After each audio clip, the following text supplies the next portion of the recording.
አንገታቸውን ቅሉ ነው ያለው አላህ Subhanahu Wa Ta'ala። ምንም መራራት የለም፣ ግደሏቸው። የቀደመ ነው የሚኖረው። ክርስቲያኖችን ወይንም ደግሞ ሙስሊም ያልሆኑትን ካፊር የሚሉትን እንዴት መግደል እንዴት ማረድ እንዳለባቸው ሲናገሩ በጦር ሜዳ ላይ የተገናኛቸው ጊዜ ፈደርብ الرقاب አንገታቸውን ቅሉ ነው ያለው አላህ Subhanahu Wa Ta'ala። ምንም መራራት የለም፣ ግደሏቸው። ጦር ሜዳ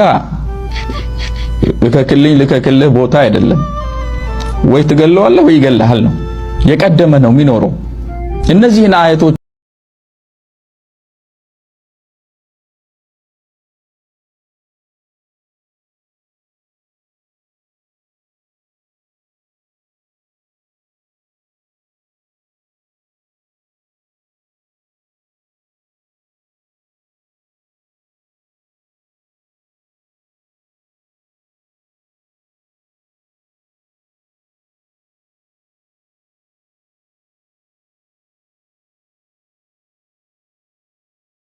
አንገታቸውን ቅሉ ነው ያለው አላህ Subhanahu Wa Ta'ala።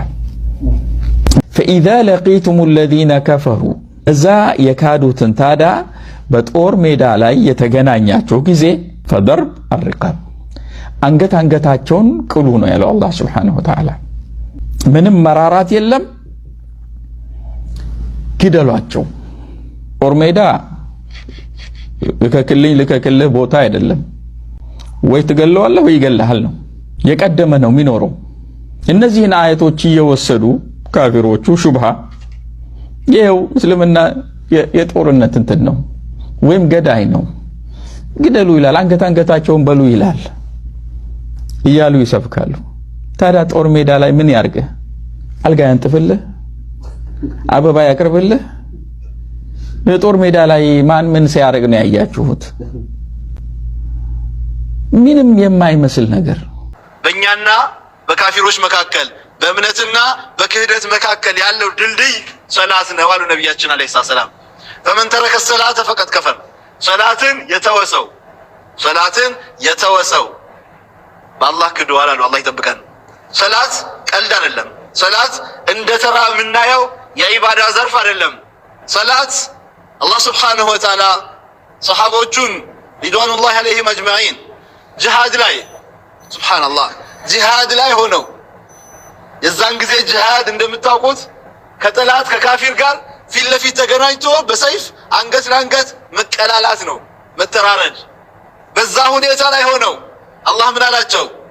ሐፊዙ ዐለ ሶላቲ ወሶላቲ ልውስጣ ወቁሙ ሊላሂ ቃኒቲን ፈኢን ኺፍቱም ፈሪጃለን አው ሩክባና። ሐፊዙ ጂሃድ ላይ ስለሆናችሁ ከሶላት ዑዝር የለም አለ አላህ። ተጠባበቁ። ጂሃድ ላይ ሆናችሁ ሶላትን ተጠባበቁ። በተለይ ወሶላቲ ልውስጣ በመካከለኛይቷ ቢማዕና ሶላተል ዐስር ብዙ ማህበረሰብ ትኩረት የማይሰጠው ነቢያችን አለይሂ ሰላም ለአንድ ሰው ይሻለዋል አሉ። ምን ሶላተል ዐስርን ከሚያመልጠው ቤትህ፣ ንብረትህ፣ ልጆችህ የኔ የምትለው ሁሉ በእሳት ወደመ ተብሎ መርዶ ቢነገረው ይሻለዋል ሶላተል ዐስር ከሚያመልጠው አሉ። ሱብሃንአላህ። ሶላተል ዐስርን ተጠባበቁ አለ አላህ። ወቁሙ ሊላሂ ቃኒቲን። ወለም ዘለም የለም፣ ቁሙ ታዛዦች ሆናችሁ። ፈኢን ኺፍቱም ከፈራችሁ ጠላት ፊት ለፊት ያለው ጠላት ስንሰግድ መጥቶ ይወረናል፣ በሰይፍ ይጨርሰናል የሚል ህሳቤ ከተፈጠረስ ሶላተል ኸውፍ የሚባል ያሰጋገድ ዘዬ አለ። ከነዛ መካከል አንዱ ፈሪጃለን አው ሩክባና፣ በእግራችሁ እየተሯሯጣችሁም ቢሆን አለ አላህ። በእግራችሁ እየተሯሯጣችሁ እዛ ጂሃዱ ማረካው ላይ ሐረካ እያደረጋችሁ ለሩኩ ለስጁድ እያጣቀሳችሁ ቦታ እየለያችሁለት ስገዱ አለ አላህ። በፈረስ ሆናችሁ በግመል ሆናችሁ እየጋለባችሁ ቢሆን ስገዱ። ክርስቲያንን የገደለ ይጸድቃል ጀነት ይገባል ብላችሁ ታምናላችሁ ይሉናል ክርስቲያኖች። ወላሂ አንዳንዴ ያሳዝናሉ በጣም። እንደው በምን አይነት አስተሳሰብ ጭንቅላታቸውን እንደሞሏቸው ብሬን ዎሽ እንዳደረጓቸው እንደው ከስንቶች ጋር ይሄን ነገር ስወያይበት ይሄን ጥያቄ ያነሳል። መጀመሪያ መረጃን በመንተራስ እስልምና አይደለም ለሰው ልጅ ማለት ነው ለእንስሳ ያለውን ቦታና ክብር በመግለጽ ኢስላም የሰው ልጅ ከዛ የተሻለ ክቡር ህይወት እንዳለው ክቡር ፍጡር መሆኑን እንደሚገልጽላቸው ስነግራቸው የማይቀበሉ አሉ።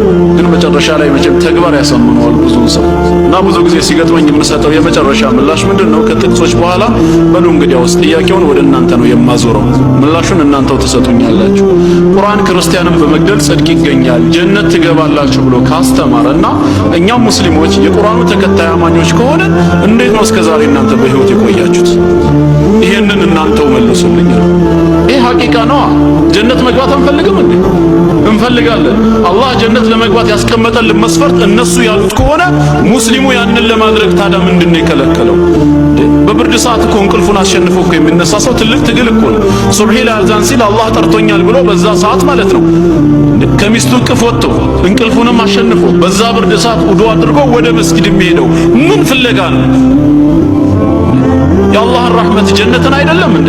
ያ ሁሉ ከምትለፋ አንድ ጎረቤትህ የሌላ እምነት ተከታይ የሆነ ሰው ከሆነ ያን ሰው ግደለው ጀነት ትገባለህ ከተባለ ይሄን ለማድረግ ሐቂቃ የሚከለክል ነገር አለ? ግን ዛሬ የሙስሊሙ ሁኔታ ሲታይ ከነሱ ጋር በእድርና በእቁብ ተሳስሮ በማህበራዊ ኑሮ አንድም ላይ እየኖረ እንደውም ሙታን ሁሉ እስከ መቀባበር ደረጃም የደረሰ።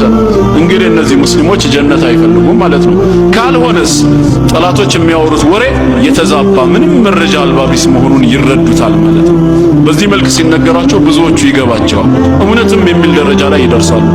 ታዲያ ካልሆነስ? ግን ከሁሉም ያሳቀኝ አንድ ክርስቲያን ነው እስከዛሬ ይሄን ስነግረው ይሄንንማ እስከዛሬ ያላደረጋችሁት መንግስት ፈርታችሁ ነው አለ። ከጀሃነም በላይ መንግስት ያስፈራናል?